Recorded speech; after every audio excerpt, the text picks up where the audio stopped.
ଆଦର୍ଶ ପଲ୍ଲବୀ ପାଖକୁ ଆସିବେ। ଆଦର୍ଶକୁ ଦେଖି ପଲ୍ଲବୀ ଖୁସି ହେଇ କହିବେ, ଆଦର୍ଶ, ତମେ ଏଠି କାହିଁକି ଆସିଛ? ତମେ କେମିତି ଅଛ? ତାପରେ ଆଦର୍ଶ କହିବେ, ହଁ ପଲ୍ଲବୀ, ମୁଁ ଠିକ୍ ଅଛି। ମୁଁ ତମକୁ ଘରକୁ ନେବାକୁ ଆସିଛି। ତାପରେ ପଲ୍ଲବୀ ଆଦର୍ଶକୁ ହକ୍ କରିବେ। ତାପରେ ଆଦର୍ଶ କହିବେ, ପଲ୍ଲବୀ, ମୁଁ ତମ ବିନା ବଞ୍ଚିପାରିବିନି ତମ ବିନା। ଏହାପରେ ପଲ୍ଲବୀ କହିବେ, ମି ଟୁ ଆଦର୍ଶ, ସେମ୍ ହିୟର୍, ମୁଁ ବି ତମ ବିନା ବଞ୍ଚିପାରିବିନି। ତାପରେ ଆଦର୍ଶ କହିବେ, ଚାଲ ପଲ୍ଲବୀ, ଚାଲ ଆମେ ଘରକୁ ଯିବା।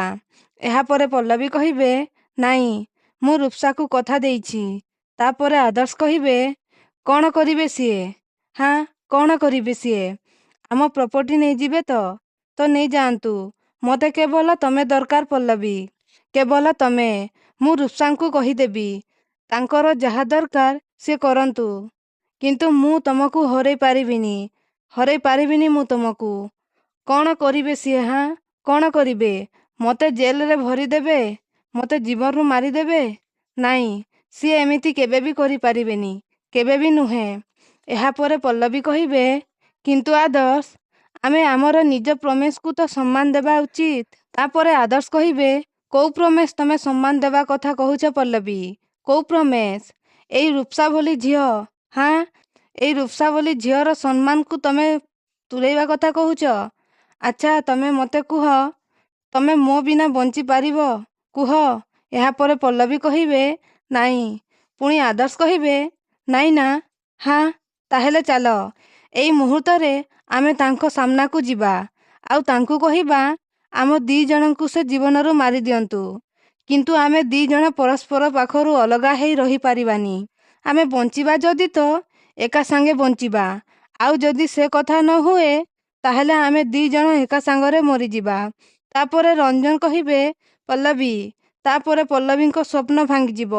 ପୁଣି ରଞ୍ଜନ କହିବେ, ମାରେ, ତୁ କୁଆଡ଼େ ଯିବା କଥା କହୁଥିଲୁ? ରାତି ପାହିଲାଣି, ଉଠି ପଡ଼। ତାପରେ ରଞ୍ଜନ ସେଠାରୁ ଚାଲିଯିବେ।